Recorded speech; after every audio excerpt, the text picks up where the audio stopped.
Hasil observasi pengamatan dan pengalaman penulis selaku pendidik di SMK Negeri 2 Solo menunjukkan aktivitas belajar siswa cenderung rendah pada mata pelajaran produktif, khususnya pada standar kompetensi melakukan konversi kaset ke CD.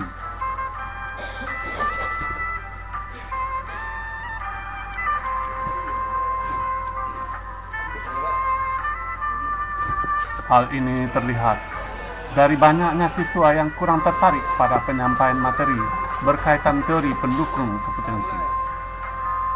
Ketika diberikan tugas, sebagian siswa sibuk menggunakan handphone untuk SMS, bermain game, atau dengarkan musik.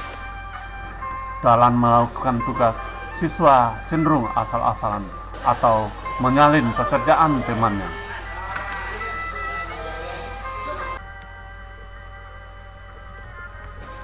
Rendahnya motivasi dan minat siswa terhadap pembelajaran materi teori menyebabkan tidak tercapainya suatu kompetensi secara optimal. Secara tidak langsung akan berdampak kepada rendahnya hasil prestasi belajar siswa. Hal ini terbukti sewaktu dilakukan ulangan harian terhadap materi pembelajaran yang telah disampaikan. Sebagian siswa tidak mampu mencapai batas KKM seperti tampilan berikut ini.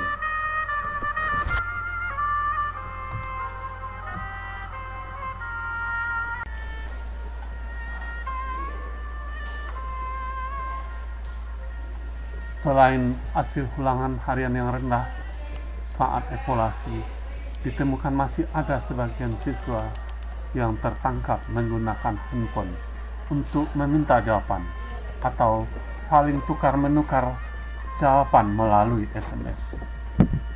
Dari hasil pantauan HP siswa tersebut didapatkan hasil yang sangat memprihatinkan. Terdapatnya gambar-gambar dan video porno di HP tersebut. Untuk mengetahui tingkat penggunaan HP siswa, guru berinisiatif menyebarkan angket tentang penggunaan HP siswa yang hasilnya ditampilkan sebagai berikut.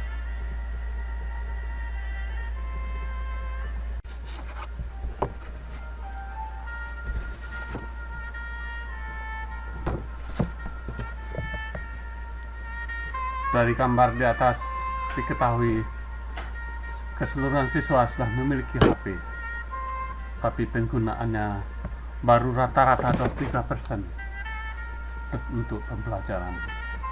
Sedangkan penyalahgunaannya mendekati rata-rata 47%. Kenyataan yang dihadapi kehadiran teknologi HP di bidang pendidikan selain membawa pengaruh positif ke arah kemajuan, percepatan penyebaran akses informasi, pengetahuan juga berdampak menimbulkan keprihatinan. Penyalahgunaan HP diindikasikan juga sebagai salah satu pemicu rendahnya prestasi belajar, terjadinya krisis moral budi pekerti di kalangan siswa, sehingga cukup beralasan bila sekolah mengeluarkan kebijakan melarang siswanya membawa HP yang mempunyai fitur kamera digital dan akses internet. Namun kenyataannya kebijakan ini belum cukup efektif dan kurang bijaksana. Seharusnya potensi yang terdapat pada fitur-fitur HP dimanfaatkan oleh guru memunculkan ide-ide siswa dalam menunjang proses pembelajaran dengan pemanfaatan high-tech learning to do.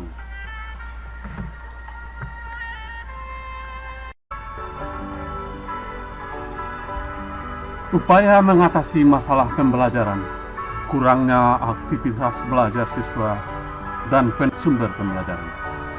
Maka alternatif yang dapat dilakukan guru adalah menerapkan suatu desain inovasi model pembelajaran melalui pendekatan berbasis ke siswa atau student centered dengan strategi belajar berkelompok atau cooperative learning, dan menerapkan berbagai metode diskusi demonstrasi menggunakan berbasis learning. Tentu saja dengan memanfaatkan media HP yang dimiliki oleh siswa.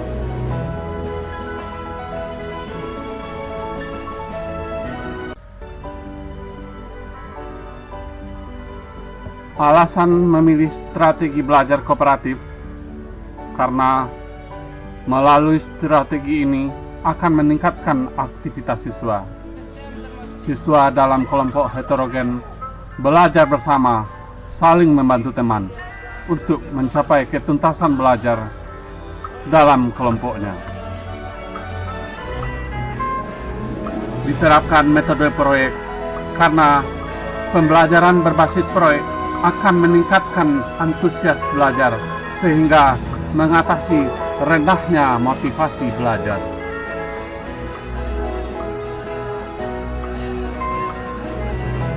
Dengan digunakannya HP sebagai media perekaman, maka pembelajaran yang sebelumnya berbasis teks dan gambar direkam menjadi berbasis audio video menggunakan HP siswa.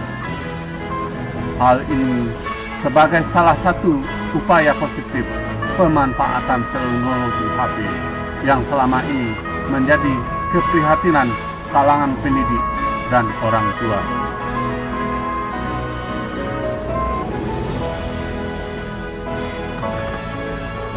Berkaitan dengan proyek pembuatan materi pembelajaran audio video,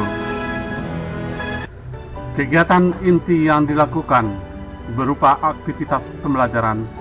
Yang pertama, menyusun skenario. Kedua, unjuk aksi atau penampilan. Ketiga, perekaman dengan HP. Dan keempat, replay atau putar ulang rekaman.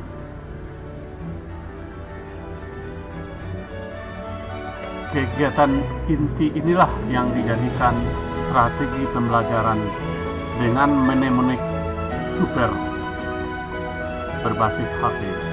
S merupakan dari skenario, U unjuk aksi, P perekaman, dan R reply.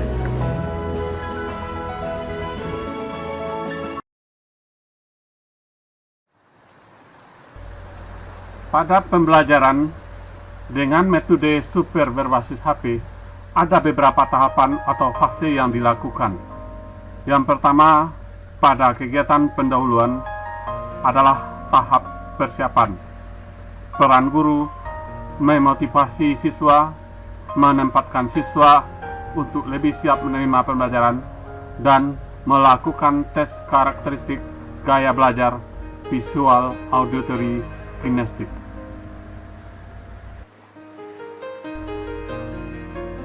Tahapan berikutnya, penyampaian, yang terdiri dari menyajikan informasi kepada siswa dan mengarahkan siswa untuk aktif menemukan sumber belajar beraneka ragam.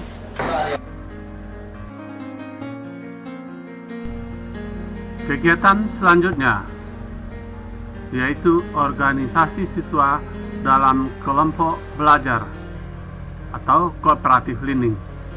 Peran guru memfasilitasi siswa untuk membentuk kelompok berdasarkan gaya belajar PAK.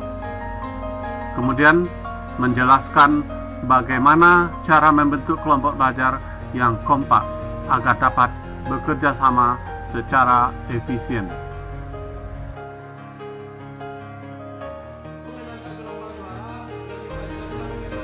Kegiatan inti pembelajar yang selanjutnya yaitu memproduksi materi pembelajaran dengan HP atau project based learning. Nah, disinilah kita menggunakan strategi super, skenario, unjuk aksi, perekaman, dan replay.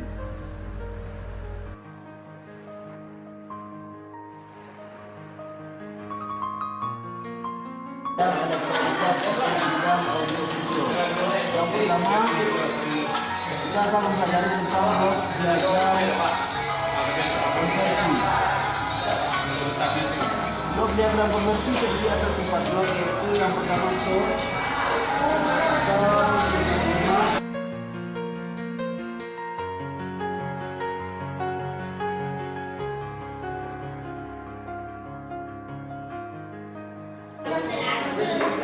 Baiklah, ini adalah contoh belajar dengan HP yang telah kita pelajari. Untuk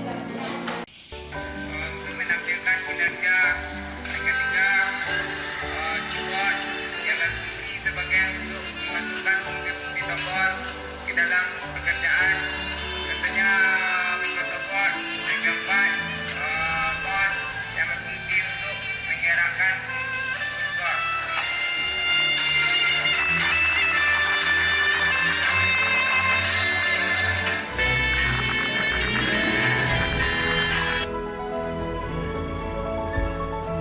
Untuk kegiatan selanjutnya yaitu presentasi hasil proyek siswa.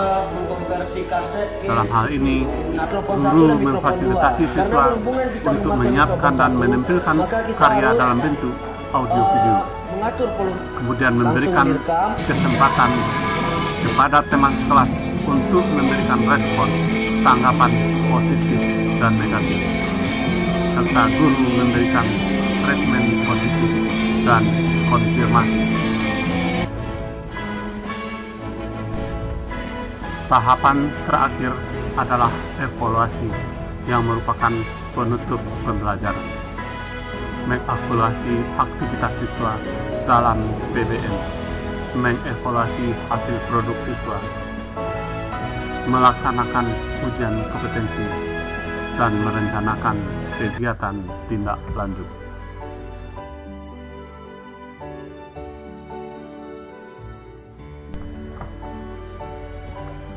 Hasil penelitian dan pembahasan berdasarkan penelitian tindakan kelas yang telah penulis lakukan.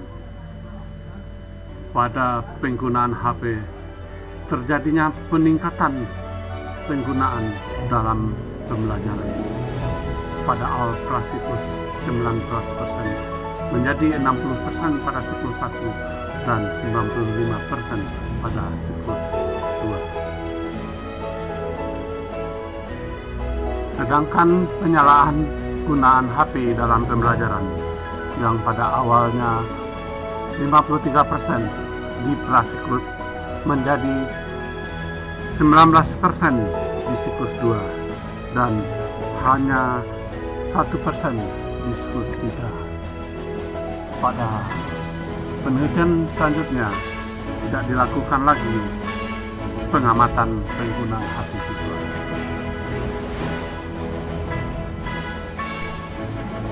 Aktivitas belajar dalam tahapan skenario, unjuk aksi, perekaman, dan reply juga mengalami peningkatan mulai dari prasiklus, siklus 1, siklus 2, dan siklus 3. Dapat kita perhatikan pada tampilan histogram berikut ini.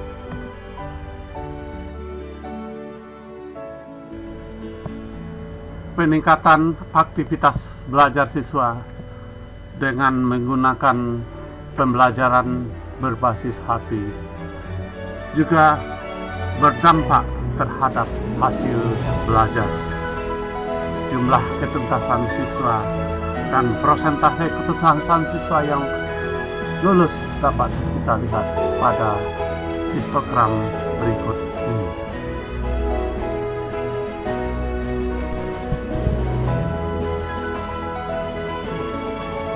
Jumlah siswa yang tuntas pada prasiklus baru 13 orang, meningkat menjadi 21 orang pada siklus 1 dan selanjutnya menjadi 25 orang pada siklus 2 dan 27 orang pada siklus 3. Dalam hal ini, pada siklus 3 sudah mencapai 93,1% yang tuntas, atau hanya lebih kurang sekitar 1,9% yang belum tuntas, atau cuma 2 orang. Dalam hal ini, tindakan yang dilakukan sudah sesuai dengan yang direncanakan.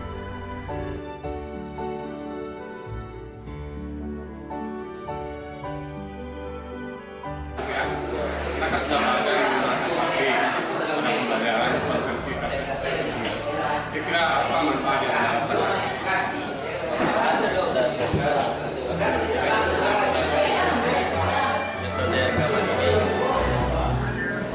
sangat bagus sekali karena kita belajar menggunakan sekarang bisa belajar menggunakan HP. Nama saya Iko Sukli, lokal 12 sampai 1A. Saya mendapat belajar dengan HP adalah hal yang sangat menyenangkan dan menghasilkan. Karena kita zaman sekarang sering memakai HP. Kita sambil memain HP kita bisa juga belajar dan mendengarkan musik. Akan saya perlihatkan cara belajar dengan HP. Nama saya Dedi Dwi Zati, saya berasal dari lokal 12 sampai 1A. Pendapat saya tentang belajar dengan HP adalah saya merasa senang belajar dengan HP karena belajar dengan HP sangat mengasihkan. Sampai belajar, kita juga bisa mendengarkan musik yang kita inginkan. Dan hal yang paling saya sukai, kita bisa belajar kapanpun dan dimanapun tempat yang kita sukai.